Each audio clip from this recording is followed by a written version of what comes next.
Have you ever heard of a king so brilliant, so revolutionary, that even his enemies couldn't help but admire him? A leader who single-handedly turned the tide of a continent-spanning war, only to have his legacy swallowed by the very conflict he sought to conquer? Today, we're diving back into the heart of the 30 Years' War, a time when Europe was tearing itself apart. And just when all hope seemed lost for one side, a new, formidable power emerged from the north.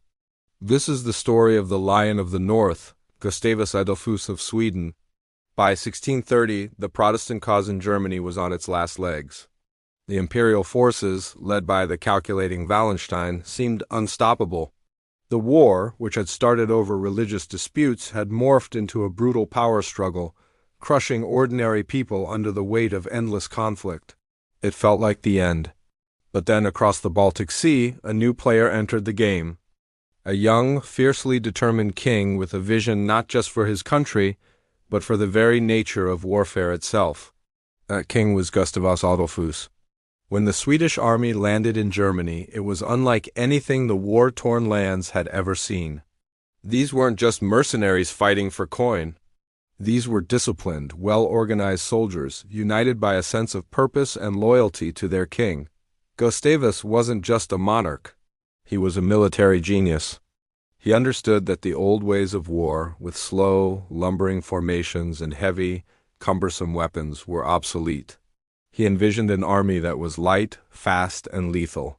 Think of it like this. While his enemies were still using heavy muskets that required a stand to fire, the Swedes had lighter versions allowing for faster reloading and greater mobility. His innovations didn't stop there. He introduced mobile artillery, smaller cannons that could be quickly repositioned on the battlefield to support the infantry. He drilled his troops relentlessly in new tactics, combining cavalry, infantry, and artillery in a symphony of coordinated destruction. It was a military revolution in motion. As the Swedes marched, they moved like a storm, sweeping through the fields of Europe with a speed and efficiency that stunned their opponents. For the first time in over a decade, a flicker of hope ignited for the Protestant princes. Here was a champion, a true believer, who might finally deliver them from the grip of the Habsburg Empire. The impact was immediate and dramatic. Battle after battle, the seemingly invincible imperial forces were pushed back. The Swedish army, with its superior tactics and unwavering discipline, cut a path through Germany. Cities and towns that had suffered under imperial occupation threw open their gates, welcoming the Swedes as liberators. They saw in Gustavus Adolphus not just a conqueror but a potential peacemaker. They hoped his victories would finally bring an end to the suffering. But in a war this vast and this deep, peace is a fragile and elusive prize. The arrival of the Swedes didn't end the war. It simply raised the stakes to a terrifying new level. The emperor and his allies were reeling. They had underestimated the Swedes, and now they were paying the price. In their desperation, they recalled the one man they believed could match the Swedish king's brilliance, Albrecht von Wallenstein. The stage was set for a legendary confrontation, a clash of two of the greatest military minds of the era. The fate of Germany, and perhaps all of Europe, would be decided in the fields where their armies would finally meet. The momentum was with Sweden, but Wallenstein was a master of strategy, a cunning and unpredictable opponent. Everyone held their breath, waiting for the inevitable titanic clash. That clash came in November 1632 on a foggy, smoke-choked field near the town of Lutzen. This wasn't just another battle. This was personal. Gustavus Adolphus versus Wallenstein, the Lion of the North against the Emperor's greatest general. The fighting was brutal, a chaotic whirlwind of cavalry charges, cannon fire, and desperate hand-to-hand combat. True to his nature, Gustavus Adolphus refused to command from the rear. He believed a king should lead from the front, sharing the danger with his men. He plunged into the thickest of the fighting, a charismatic and inspiring figure on his horse. Through the fog of war, the Swedish forces, driven by their king's presence, began to gain the upper hand. They fought with a ferocity that stunned Wallenstein's veterans. It became clear that the Swedes were going to win the day. They had done it. They had defeated the mighty Wallenstein. But the victory came at an unimaginable cost. As the smoke began to clear and the sounds of battle faded, a horrifying discovery was made. The king, Gustavus Adolphus, was gone. A search party found his body late in the day, trampled, covered in mud and blood, far from his home in Sweden. He had won his final battle, but lost his life in the process. The news of the king's death spread like a dark shadow over Europe.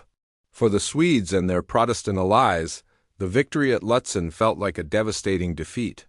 They had lost their leader, their inspiration, the very soul of their cause. Without its genius commander, the Swedish war machine began to sputter. The sense of purpose that had driven them forward was gone, replaced by uncertainty and internal squabbles.